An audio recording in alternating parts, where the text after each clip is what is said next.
It is 7:57 p.m. Eastern Standard Time.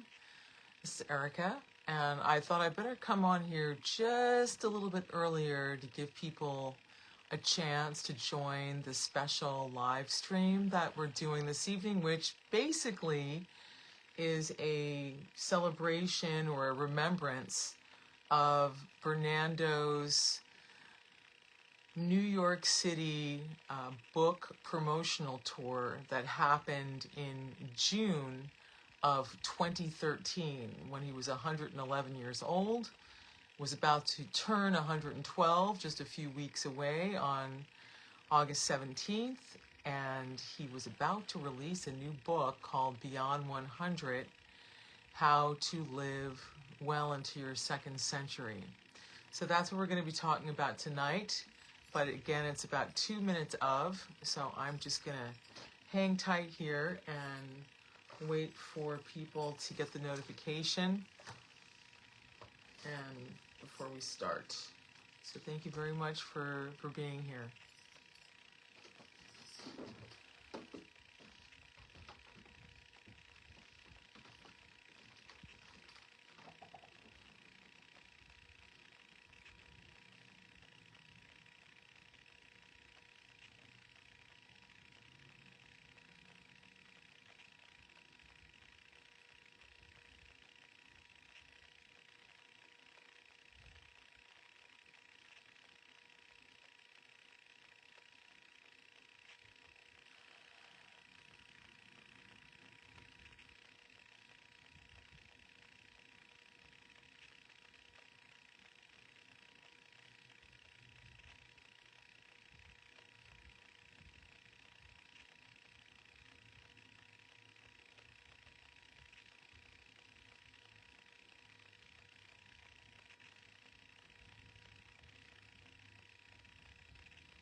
All right, I'm here. I see I got one person here.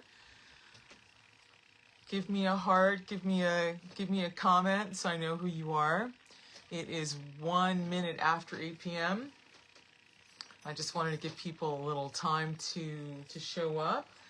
But for the person who's here that I cannot see on this mobile phone, let me introduce myself. My name is Erika, and I'm Bernando LaPallo's oldest grandchild. He had 4 grandchildren, and I'm the oldest. Two girls and 2 boys. So I maintain the legacy around here, and it dawned on me that this would be a good time to take a walk down memory lane. So our topic this evening revolves around Bernardo's book tour, which occurred in June of 2013. So it's now 2026. So that's exactly 13 years ago. And if you don't know who Bernardo was, if you're new here, Bernando LaPallo was born on August 17th in 1901 in Vitória, Brazil. He died in December of 2015 in Tempe, Arizona, and he had quite the life and quite the career. He was raised primarily by his father, who was a medical doctor and also an herbalist. He grew up in Harlem, New York City, after immigrating to the United States with his father when he was about 5 years old. His parentage was his dad was born in Brazil. That was Bernando LaPallo Sr., and his mother, Maddie Carr, was born right here in the United States. Hey, Ciara, welcome. Was born right here in the United States. So he had an American mother, and he had a Brazilian-born father. Initially, his father thought it would be nice for him to be raised over there, but eventually ended up coming to the United States, or returning to the United States, I should say, and establishing his own medical practice in Harlem. So that was Bernando's father.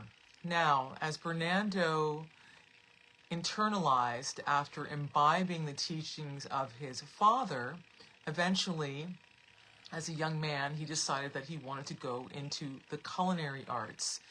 So he became a trained chef, but after some time, when the food industry and the restaurant industry started going in the direction of frozen foods and prepackaged things that you were just supposed to heat up or microwave, he decided that he wanted to change direction, and he went into the health field, as it were.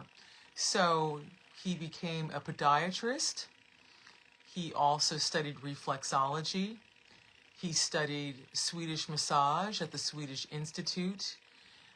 Eventually, he would study herbology as well. And on a dare, he studied hair and makeup. So he was a very well-rounded individual.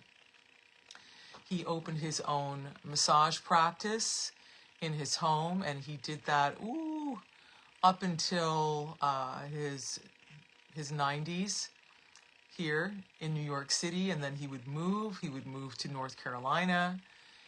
Then he would attempt to do some massage practice and some podiatry there, but as the demographic wasn't really into that, eventually he ended up coming out of retirement as a chef and started working again at a local country club around Lexington, North Carolina, for several years in his late 90s.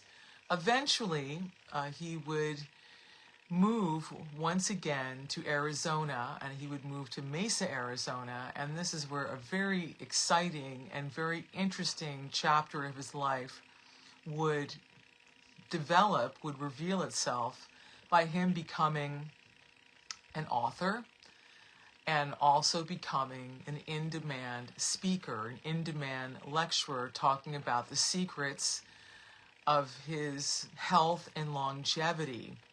So my grandfather, Bernando, eventually, he was making all kinds of television appearances, and his annual birthday party was quite the celebration. It was quite anticipated. And the press and the people in Mesa, Arizona were very kind and would run an article on him every year. Eventually, what ended up happening was he got an idea for doing a second book. And so the name of that book would be called Beyond 100, How to Live Well into Your Second Century. So when the book was actually published first in digital format, the copyright, as I'm looking at it here, actually says 2014. So he was not far away from turning 213 at the time, at least at the time of when this copyright is published here. So I can see the ISBN number. Yep, that's what it says. Sometimes it can take these digital formats a bit of a while to go through processing, especially in those early days of ebooks. So when I caught wind of the fact that he was publishing another book, that he was going to be releasing another book, when he was already in his 111th year, I said, well, are you doing a promotional tour for this? I mean, how are you going to get the word out? You know, barring, of course, you know, the lectures that he would normally do in his adopted home state of Arizona. And he didn't have an answer for that. So I said, all right, well, I think that we should give it a try. And, you know, if you're going to do a book promotion, well, you should come to New York City, because New York City, aside from it being your hometown, is also a great center of media. So we had so many newspapers going on here, you know, at the time.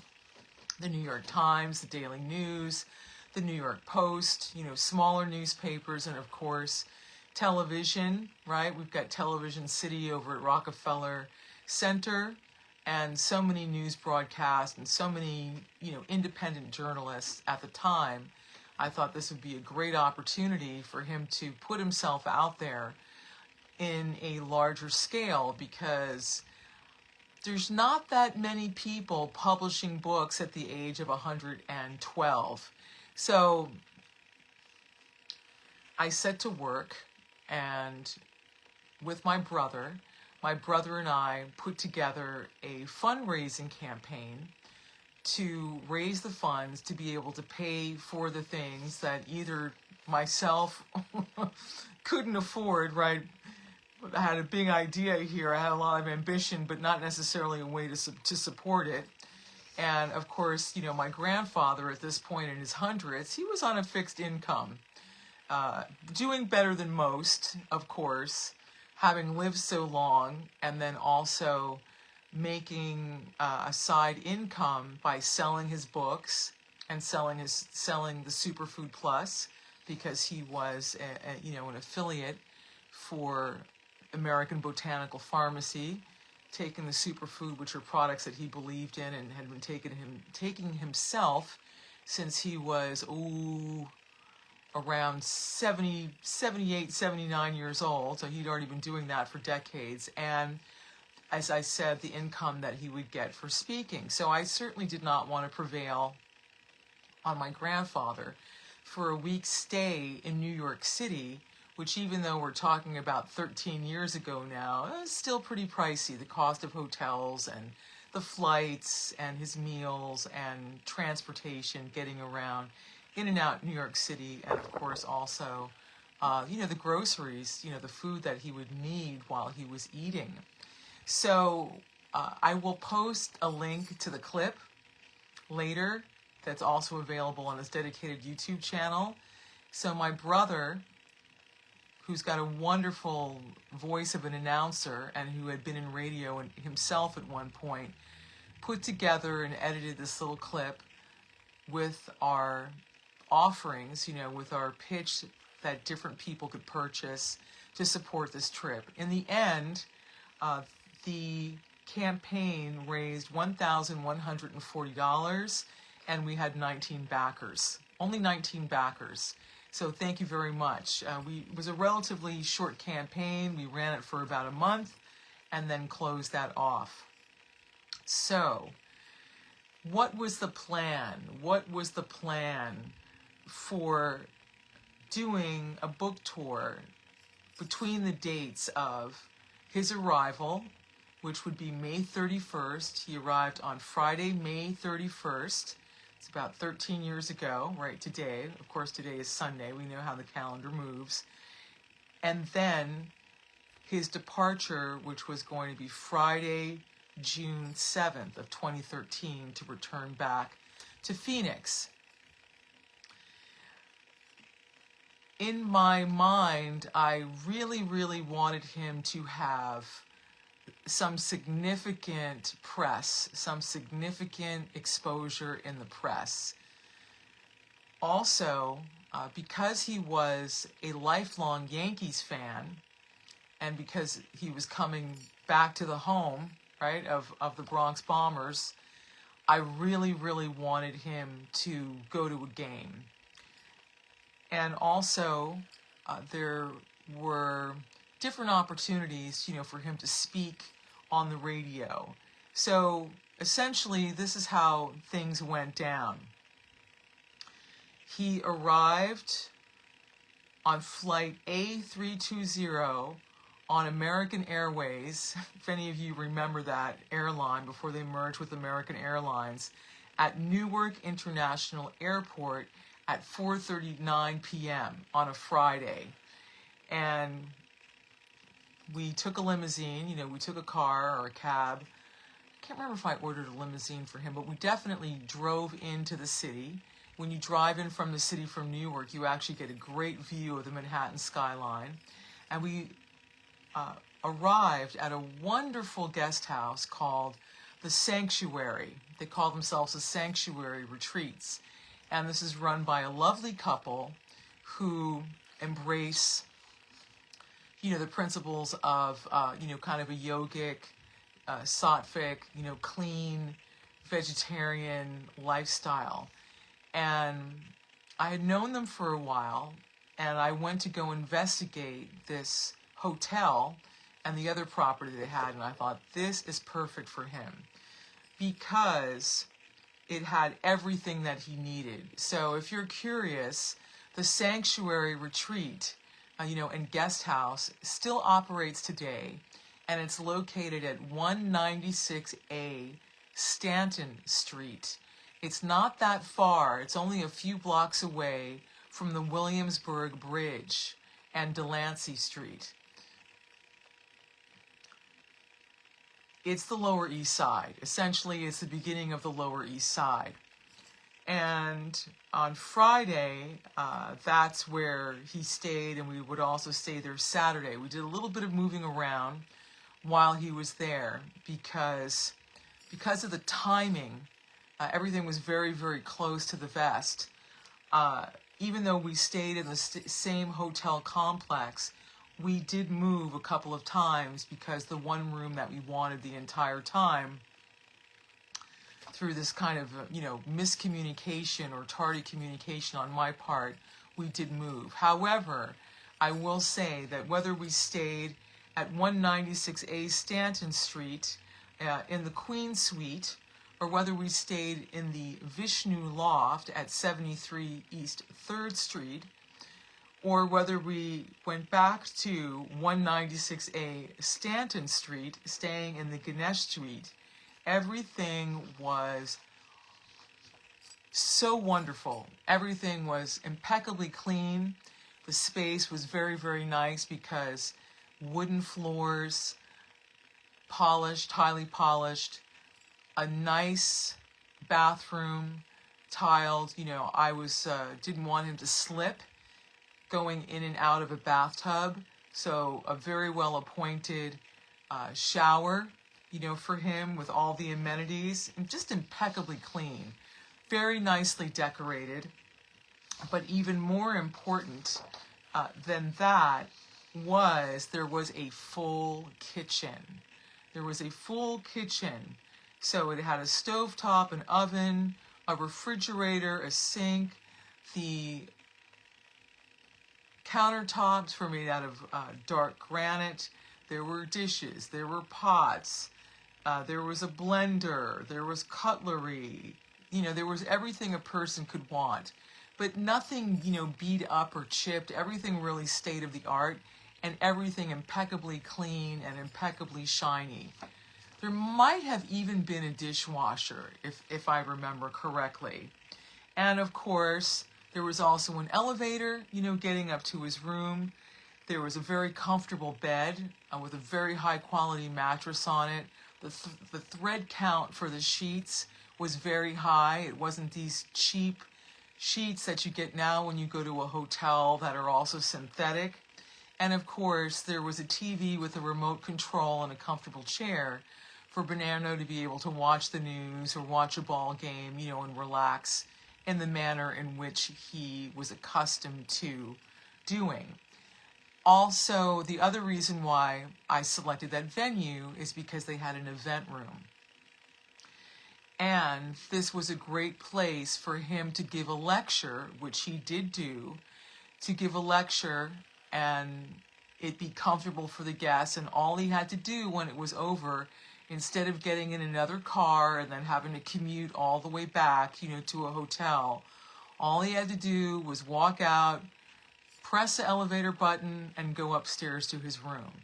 So I was always trying to think of ways to, make his stay as comfortable as possible as a 111-year-old, and make sure, there was an iron and there was an ironing board and all these different things that he would need to look sharp and to feel good. Because a key to Bernando traveling such a long way, I mean, for us when we're younger, we don't think of these things as being that long. But, as you get older, when you have to travel these distances that you take for granted when you're younger, if there's a break in your routine, it can be very jarring. What I find interesting about that is that when you're a young child, a routine is extremely important. And I've just noticed as you get older, at least as I have gotten older, and then just thinking about the discipline that Bernando had in his daily routine, it's also very important when you get older to keep to the same routine. Sort of when you're younger, you can kind of get away with running around and doing different things, sort of off your schedule. Not that Bernando was actually really like that, even when he was younger. He was always a pretty disciplined soul, but I think you know where I'm going with this. So I was very, very concerned with that. So I was very satisfied because prior to his arrival, I had gone shopping. I had gone grocery shopping. And grocery shopping meant that he would be able to maintain his strict diet even while he wasn't at home. As you know, when you travel, the quality of food that you're going to be able to get at your destination is not always what you would hope. Of course, in New York City, we've got great variety, and we're very fortunate here that we can go to, practically anywhere, even the bodega, and get what we're looking for. But again, trying to economize and not spend a lot of money, going out to restaurants, which Bernando, he could cook circles around people. So going out to a restaurant wasn't a particularly exciting thing for him. He cooked for himself and he cooked at home. So on my shopping list, of course, was black beans, green vegetables, his superfood, and the ingredients to go for his superfood smoothie, which he had every day without fail. So, of course, the recipe for that is the blueberries, to have bananas, to have the orange juice that was the base for that, to have the garlic, to have the extra virgin olive oil, because he would make a paste with the garlic and the olive oil, and to have, what am I forgetting here? I can't recall if I had the Echinacea Plus for him with that, because he would also take 2 shots of that. But I did have the garlic, did have the banana, and of course had the blueberries. That was very important to make his superfood that he had on the daily. Of course, oatmeal. He preferred steel-cut oats. I also made sure that he had a jar of organic, non-sweetened, no sugar, peanut butter, and that he had a loaf of whole wheat toast, because that's what Bernando would have for a snack. I do believe that I also brought nuts for him as well, almonds. I seem to remember picking up perhaps a container of macadamia nuts. I tried to have everything for him that he would normally eat. So that was extremely important. The other thing, of course, is that sleeping on time. So sleeping for Bernando meant that unless he was giving a speech somewhere, he would be in bed by 9 o'clock at night. If he was giving a speech and he came back home later, a bedtime could mean 10 o'clock at night or even 10:30 at night, because he was an early riser. He had been rising, as a working man and also as a seaman at least 5 in the morning, at this point for, about 100 years. Let me think here. Let me think. He started working ships when he was in his 20s. In his late 20s, he told me that he started working as a cook, as a chef. And there were different routes or different boats that would go kind of up and down the Atlantic coast that were, I guess, considered to be, kind of like vacation, cruises, I guess you could say, or at least would take you to your destination, let's say, and this is what's coming to mind. I'm not saying he went there because, frankly, I never asked if he did, but I seem to remember him saying, and I'm going to have to try and dig through my notes here, but I do remember him saying, these boats would go up and down the Atlantic. I could probably look up these things. So if anyone's a history buff here and they want to look this up and help me out, do a little research, that would be awesome. But it was something like the Atlantic Line. It was called something like the Atlantic Line, if I remember correctly. So my point is, he was an early riser. So when you get up at, 4 o'clock in the morning or 5 o'clock in the morning, and then you work all day, standing on your feet, or in his case, perhaps giving a lecture somewhere, by the time, 8 or 9 o'clock rolls around, given his routine that he did every night, he was ready to go to bed. That's the other thing that I wanted him to be able to do, is that I wanted him to be able to have his nightly routine. And his nightly routine, consisted of him being able to soak his feet and just relax and just be able to relax. So he stayed in these accommodations alone. I would leave him at night. Remember, Bernando grew up, he was an only child. So it's not like he didn't know how to keep his own company. And then I would go back to my apartment, and then I would join him the next day for whatever activity it was that he would be engaging in. Also, I wanted him to have his privacy. I wanted him to be comfortable, I wanted him to have his privacy, and I wanted him to be situated in an accommodation where the staff was actually attentive, because they had someone on duty at the desk downstairs. There was always someone on duty 24 hours a day, an actual real person. The other thing about this trip is that I wanted him to be scheduled, but I didn't want him to be over-scheduled. Just enough activity, because Bernando was kind of like a shark. And what I mean by that is, if he got bored, if he wasn't, engaged socially enough, that wasn't a good thing. So let me talk a little bit more about, the motivation for creating the second book, and also do a little show and tell here for you. So as I, mentioned, he had already done, and here's my dog-eared copy, he had already written Age Less, Live More, Achieving Health and Vitality at 107 Years and Beyond. But he got to thinking, because he was actually very worried about the diabetes that was becoming rampant in the United States, particularly amongst children. That really, really concerned him.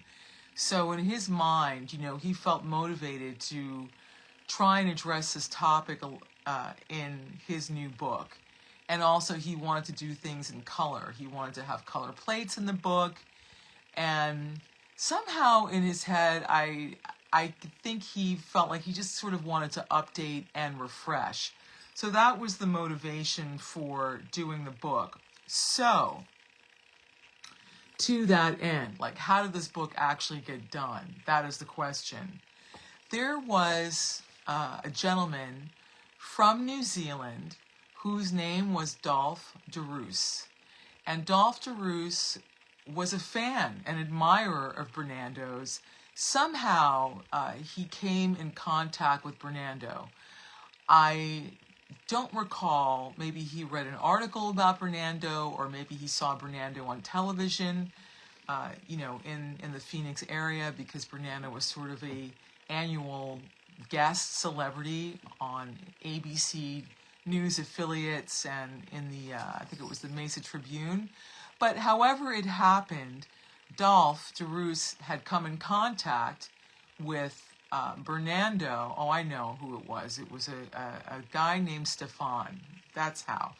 And so I think that Dolph ended up coming to one of Bernardo's birthday parties, one of his birthday bashes.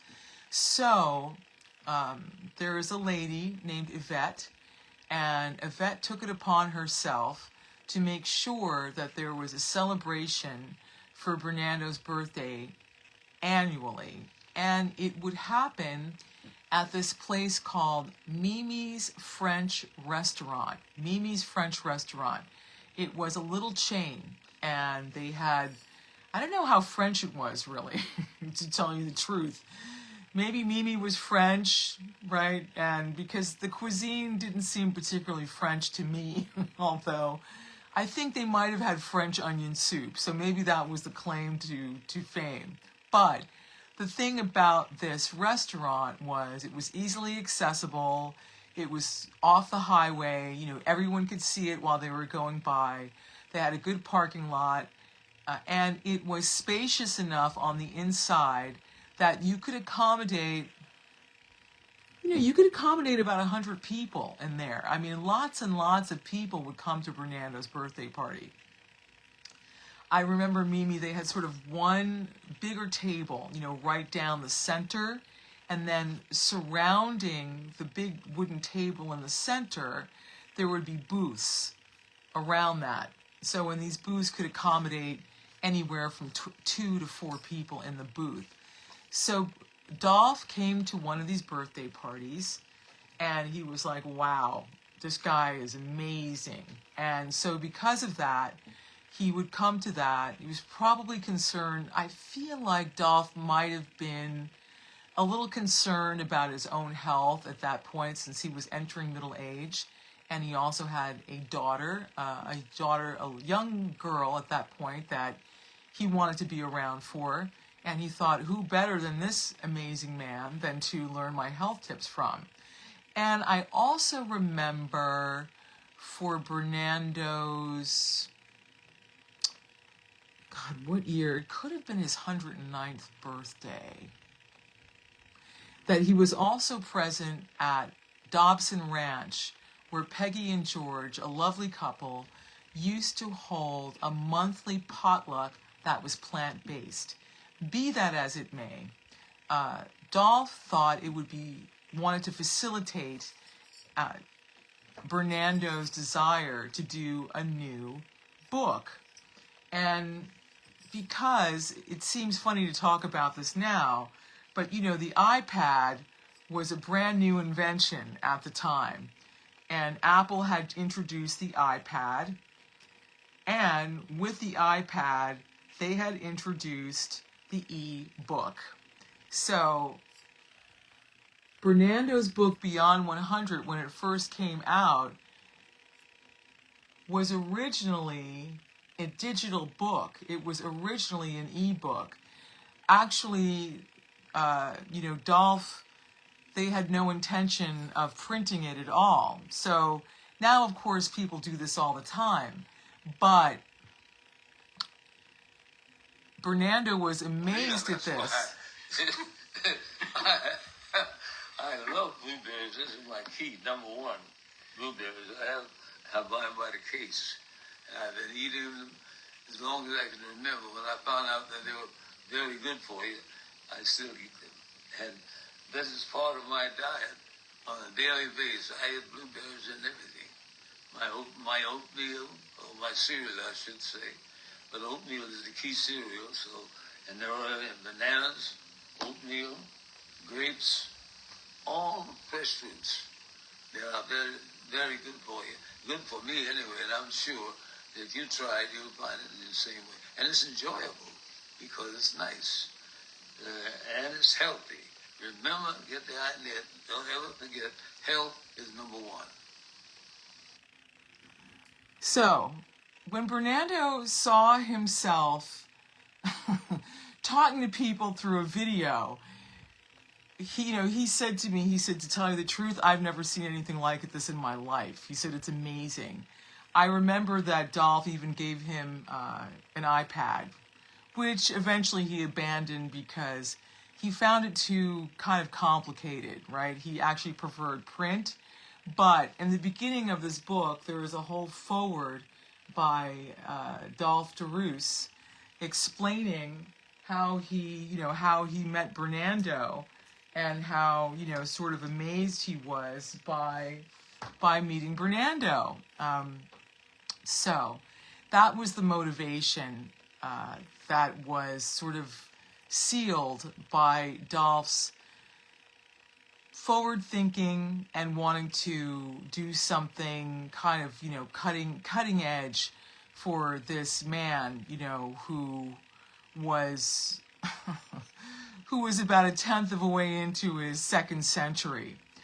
Now, when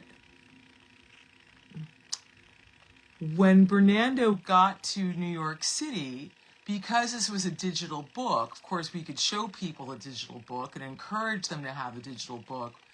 But again, at that time, this was not a common thing. Right now, you can read a book on your phone. So what we ended up doing is that when he did his book signing, we actually did a book signing with his previous book, where he autographed it and talked about it. Of course, a lot of people still didn't have the book, right? We made sure that copies were available in advance for him to be able to do that. So that's how that went down. And eventually, what would happen is that, his supporters, started asking for, is the book available in print? Can I get the book in print? Can I get the book in print? So a couple of years later, I would get into action and have the book, I guess you could say, transcribed from being in a digital version to being in an analog version of print that would appear in two forms. It would appear, I should say, two languages. So it would be printed in Portuguese, and it would be called Além do Centenário, Como Viver Bem até no seu segundo século. And then it would also appear in English as Beyond 100, How to Live Well into Your Second Century. And if I can say anything about this book, there's some great photos in it, which appear in the print version. That's a picture of Bernando's mother, Mattie Carr.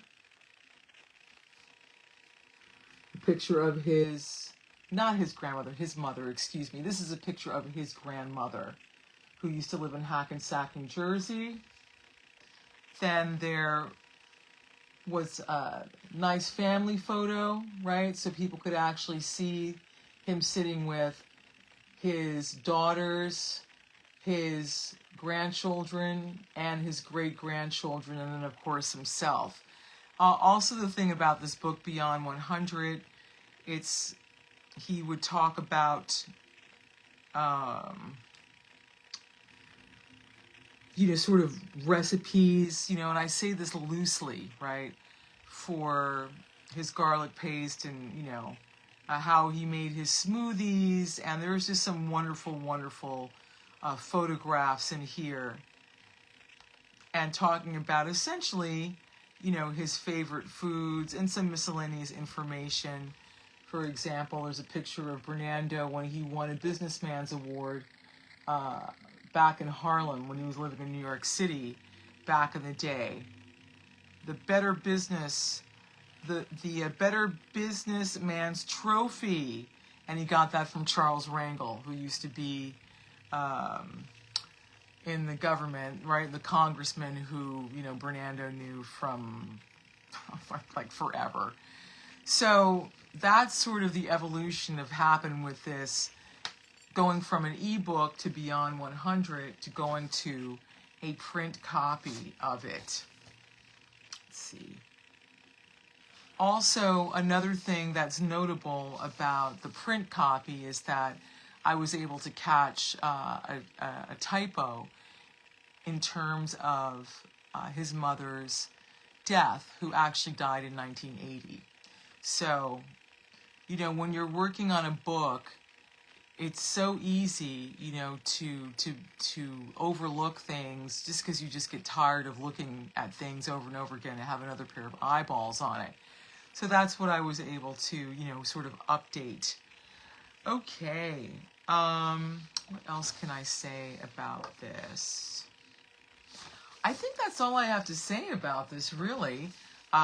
So again, you know, his book tour would begin on June 31st, picked him up at Newark Airport. For fun, in here, I actually found a photograph of the old US Airways plane, whisked him off to Sanctuary Suites, made sure, you know, that he had everything that he needed and that he had a full kitchen to be able to prepare food or smoothies or whatever he needed to do, you know, as an independent man, which he was. Also having a full schedule, right, but not too full. So again, the arrival would be on a Friday, and getting him there at a reasonable hour and getting him there set up and being able to have dinner, by the next day we were off to the races. And that meant that we were going to see a Yankees home game at Yankee Stadium, the Yankees playing against the Red Sox, and Bernando was a big Yankees fan. So that we kind of started off that way. It's something I really wanted for him because, of course, he'd been a fan of the Yankees since the time that they were playing on the polo fields all the way uptown, before there was even the house that Ruth built, even a stadium to go to, right? The athletes used to just play out in the open air.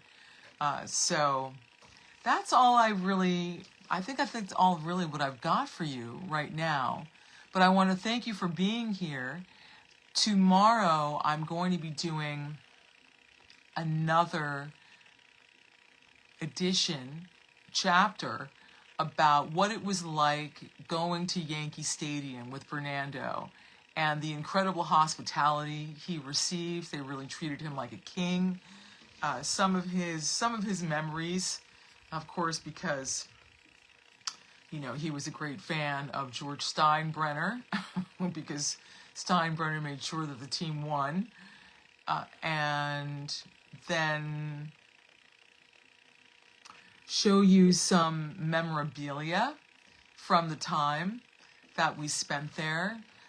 Also, I want to show you some of the photos. I want to show you some of the seating charts. You know, I just kind of want to get into more detail about all of these different things until we start to get into later, you know, the heart of his visit, where he was doing several lectures.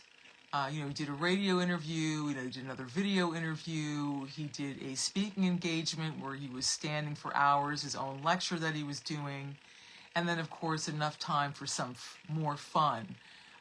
Going to Harlem to have some fun, and also having a wonderful week, concluding with a fabulous birthday bash with showgirls and everything on the Lower East Side of New York before taking off again to go to Phoenix Sky Harbor and make his way back to, you know, his little apartment in Mesa, Arizona. If I could sum up the week, I don't think that I've ever had more fun ever in my life than that week that I spent with Bernando. It was just so wonderful, and it was just the right amount of activity, and he was so engaging, and people were just so impressed with him and inspired by him, and also just the wonderful hospitality, that he received by and large, and what a lift it was for him. It was just a wonderful, wonderful week. I remember him saying to me when he left, he said, "Well, what are you going to do?" He said, "Well, what are you going to do now?" And I said, "I don't know, Grandpa." I said, "It was so much fun having you here. I don't really think there's anything that I can do now that's going to be able to top that." So, if anyone has any questions, which I don't see anyone have any questions here. If you have any questions about this, please go ahead and ask. But in the meantime, I want to thank Clara Canty for being here. I want to thank our top fan, Gail Turner-Abbott, for being here. I want to thank Cindy Larson for being here. And I want to thank anyone who is going to be watching this later, either here, or on YouTube much later. So I hope to see you again tomorrow evening to continue on with this day-by-day walk down memory lane about Bernando's June 2013 New York City book tour. And if there's any questions that you have, if you want to put them in the comment section below at the conclusion of this, I would appreciate that. And I can, address those in tomorrow's evening's video, which is called something to the effect of, but first a Yankees game. So that would be on Saturday, June 1st, 2013. So I wish you a wonderful evening. I'm very appreciative that you're here. And I just want to thank you because, of course, in a way, this is also another way to remember leading up to the observation of Bernando's, what would have been his 125th birthday this coming August 17th of 2026. So you all have a very good evening. Thank you very much, and I'll see you again soon. Good night.